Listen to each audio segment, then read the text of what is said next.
নমাজ পড়ি, আমরা মুসলমান। আমরা এই যে গতকালকেও কারেন্ট নাই, কারেন্ট নাই। তো আমরা সবাই জানি। আমি এখন আপনারা কারেন্টের ব্যাপারে বই কালকে অলরেডি আমার কথা হয়েছে ইয়নো মহোদয় আজকে এখানে ডাকছেন কারেন্টের বিষয়ে আলাপ করবা। আমি গতকাল এর সাথে আলাপ করছি, গত মাসেও আলাপ করছি।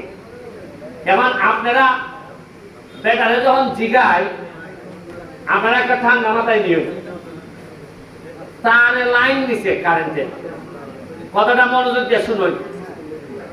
কারেন্ট কি তার হইলে কারেন্ট তাই হয় না, কোনো হাত থেকে কারেন্ট ফাটানি লাগে না, একটা তার লাইনে হয়। কারেন্ট কেউ যেমন লাগে না বরাদ্দ 17 মেগাওয়াট লাগে, আমরা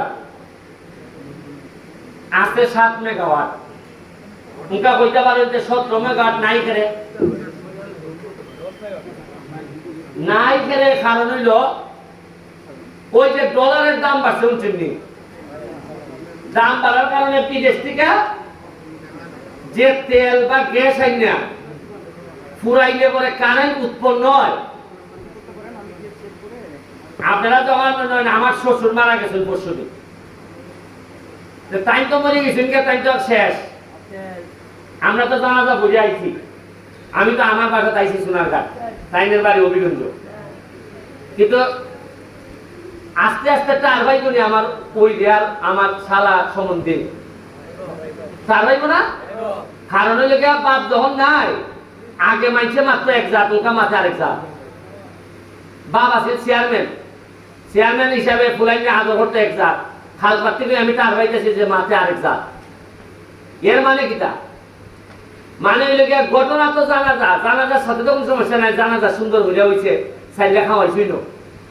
কিন্তু এর এমনি তার বাইতেছে আমার ওর বাড়ির তাই যে কিতা হারাইছে, আর প্রতিদিন কিতা কিতা টান লাগতেছে। মুখা ভাবনা দ্বারা খাওয়াইছে যে তোমার বাবার ধরো বাইতা মিটা দেও দেনা ধার, যারা আমার ওরে বাইতে এরা কিছু আয় না, ঘটনা ঝামেলা। কিন্তু ঘটনা তো মাত্র একটা, মারা গেছে, কিন্তু ঘটনা ঘটনা করতেছে। ওই যে ডলারের দাম বাড়ছে, আপনারা তো ভাবছেন যে ডলার কিতা রে, কলা আর ডলার আনে, ডলার কিতা, আমরা কোনো ডলার চিনি। কিন্তু সরকারের তো ডলার দিয়ে কি বিদেশ থেকে আনন্দ লাগে। এটা আমরা কমতে ওই যে অর্থনৈতিক ওই যে ইউক্রেনের যুদ্ধ, রাশিয়া, ওই যে নিউজেও নই, কমতে এটা এমন তাল ধরছে যে আমরা তো মরা শেষ। এই যে ধরেন আন্দোলন চলতেছে, যে বেটা অ্যাম্বুলেন্স নিয়ে ভাড়া না যাইতে হয়, বেটা দেখা যেতে হবে